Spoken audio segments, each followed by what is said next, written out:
Hello, I'm Manawiltus, and today I'm going to talk about the concept of self-ownership. Now, self-ownership is the idea that a person owns himself, and this can include other things, such as a person has certain liberties that he has because he owns himself and therefore is capable of using his own property, being himself, in certain ways in an unrestricted manner. It can also mean the ownership of the physical body of a person.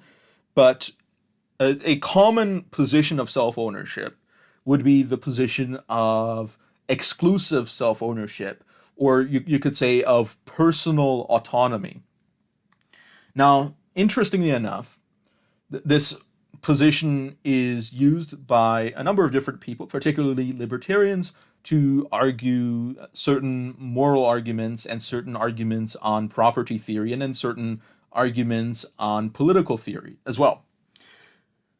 But what if this is actually not true? What if it is not true that a person owns himself? And this might be an interesting question because a lot of people, I would imagine, would respond, of course you own yourself. That makes sense. It's very intuitive. The arguments are pretty straightforward. And of course, there's many different arguments. For example, Hans Hermann Hoppe has an argument that if you argue with someone, then in the idea of arguing with someone, you are necessarily acknowledging that your opponent has the ability to argue. And by acknowledging that your opponent has the ability to argue, your opponent has control over himself, and therefore, by having control over himself and being a control that you also do not have over him, he has self-ownership. And then he goes on to say that this is exclusive self-ownership. And while I would agree that people can have self-control and that people can own themselves and that people can have jurisdiction over themselves, that is, the ability to make rules for themselves and therefore have a degree of autonomy, a degree of making rules for themselves, I don't think that this necessarily means that this is exclusive or that this means that it's fully autonomous. And there's a number of different positions that actually exist that would agree that people have self-control and a degree of jurisdiction over themselves, but would actually disagree that the self-ownership goes to the extent of exclusive self-ownership or of total human autonomy. And I'm not going to approach this from a leftist position because I think that there's a lot of socialists, and honestly, I'm not very interested in the arguments that socialists make on this point. I don't think that they're very valid in themselves, and I'm not going to talk about that right now because that's not what this video is about. But on the idea of self-ownership, for example, most Abrahamic religions have this idea that God, that there's a God, and that this God exercises judgment over all persons, and that this judgment is ultimately an inescapable judgment, and that therefore this is a universal jurisdiction over all human beings. Now, they don't exactly agree on the particulars of this, but nevertheless, this, by virtue of the fact that Abrahamic religions are the largest religions in the world, this is necessarily the majority position in many countries. The majority position in many countries is that humans actually don't have full autonomy, and that humans don't have an exclusivity in at least their jurisdiction, if not their ownership. So, because under this principle, humans are subject to a higher law, and that this law countervenes their own autonomy, their own self-rule, and etc. Now, Abrahamic religions aren't the only religions that do this, but they are a prominent example for me. Firstly, because it's relevant to a lot of people, even people who don't actually follow them, because they might, in their daily lives, interact with people who do. Also, it is a very popular position. And because it is a very popular position, it is necessarily a position that people who want to make the idea of a more libertarian self-ownership widespread, they have to necessarily grapple with this because it is a position that they will eventually encounter, even if a lot of people in Abrahamic religions might be perhaps shy on discussing this topic, or they might not have thought this through all the way. If they were consistent, they would understand that this type of autonomy that is put forward by certain libertarians is actually not something that is consistent with their religion, and that therefore this idea of exclusive self-ownership is mutually exclusive with these religions.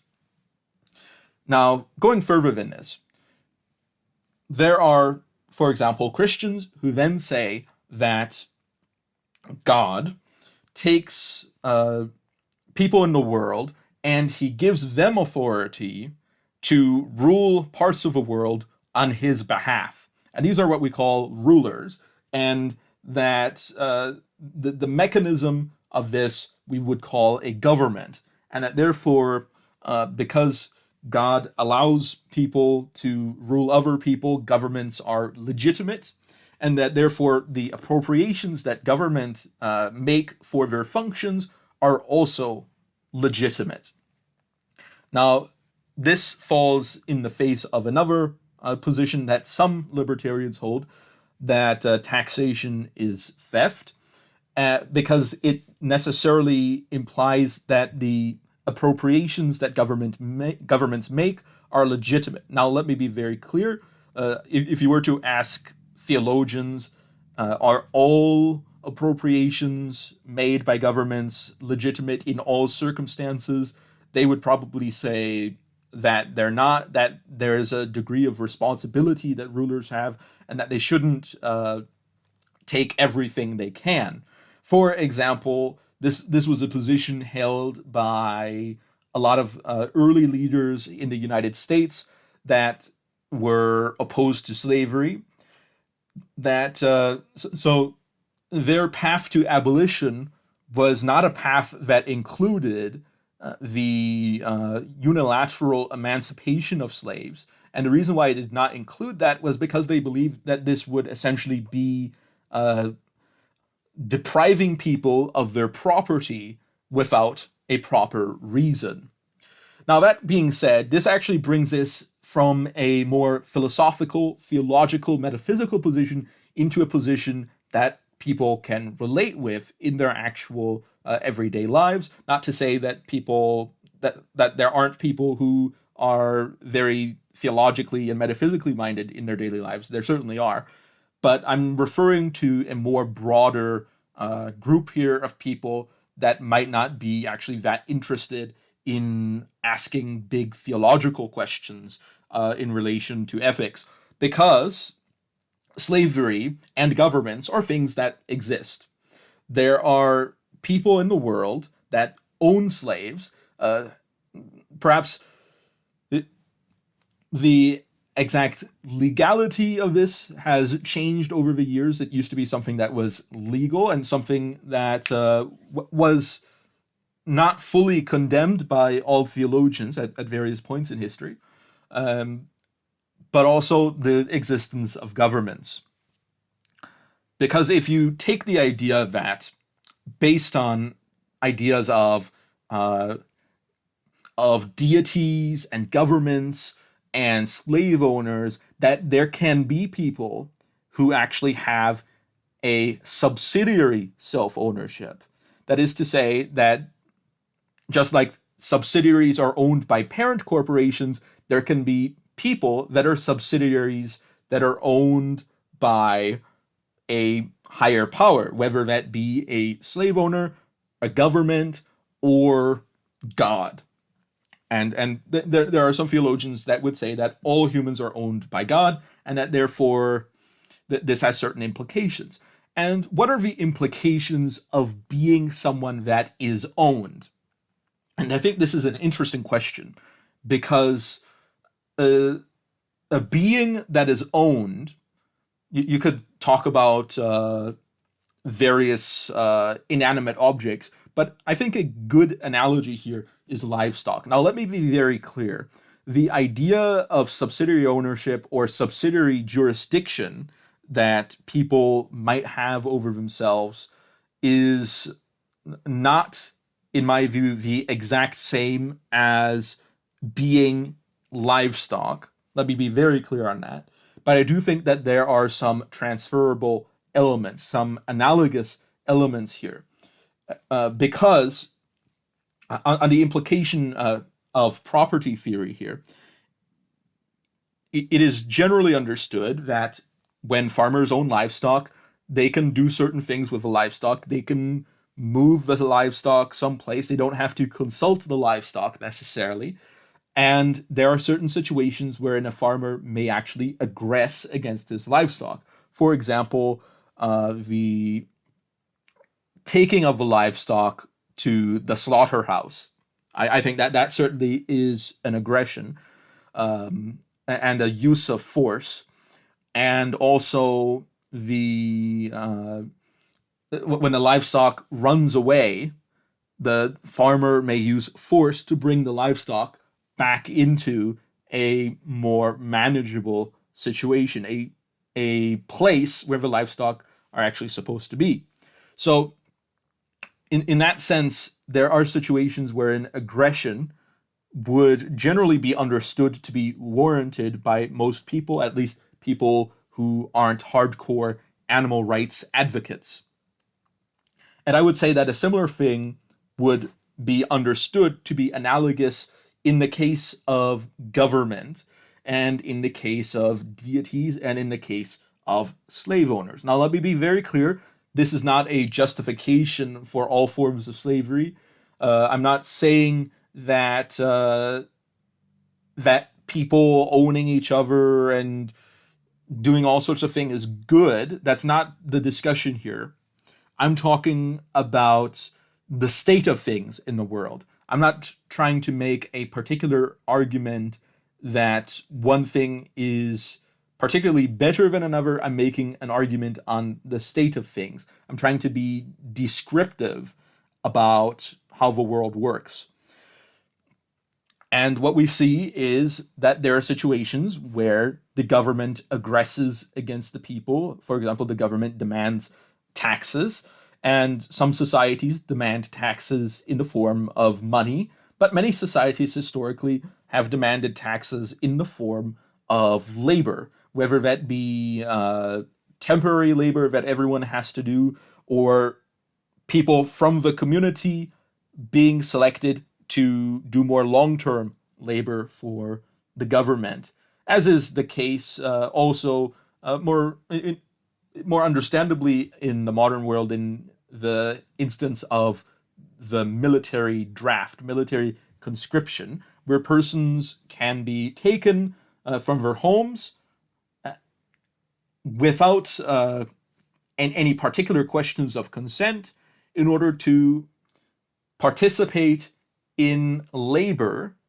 particularly the military labor, by decree of the government. So some viewpoints would consider this entirely justified, and other viewpoints would consider this unjustified. But nevertheless, I will say that this is a real thing, a thing that actually exists in the world that we live in.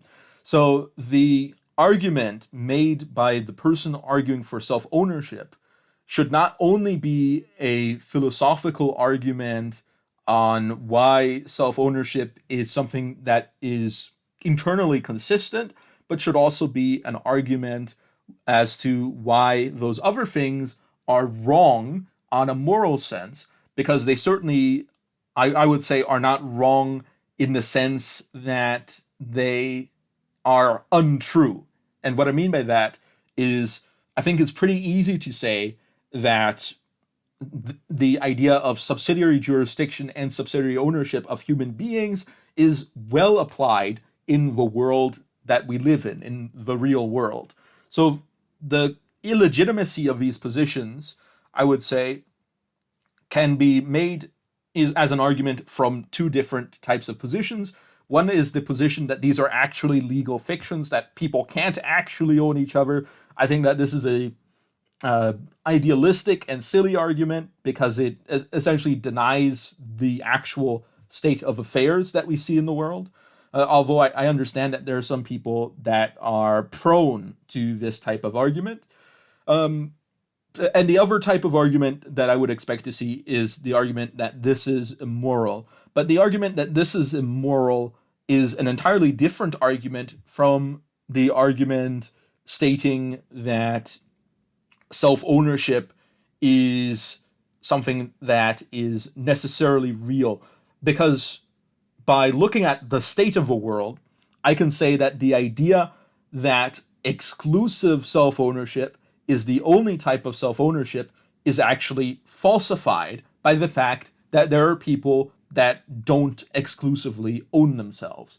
And therefore, the position of exclusive self-ownership changes from a position of description, that is, a position of describing how the world works, to a position that recommends how the world works, or at least a position that posits a potential for how the world could work.